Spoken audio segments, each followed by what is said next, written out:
Hello everyone, আমার চ্যানেলে আপনাদের সকলকে জানাই অনেক স্বাগত। মথুরা বৃন্দাবনের ট্যুরের দ্বিতীয় দিন সকাল সকাল 8:30টার মধ্যে আমরা চলে গিয়েছিলাম বাঁকে বিহারী টেম্পল। আজ আমরা বৃন্দাবনের সমস্ত প্রসিদ্ধ স্থান ঘুরে দেখব, তাই সকালবেলায় সময় নষ্ট না করে চলে এসেছিলাম বাঁকে বিহারী টেম্পলে।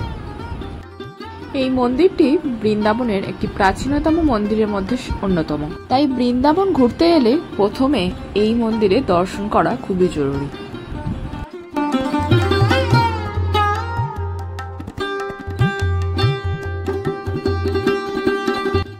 এই মন্দিরের সবথেকে বড় একটি বিশেষত্ব হলো মূর্তির চোখের দিকে যদি কোনো ভক্তবৃন্দ বেশ অনেকক্ষণ ধরে তাকিয়ে থাকেন এবং ভক্তের ভক্তিতে আপ্লুত হয়ে ভগবান নাকি তার সাথেই চলে যান।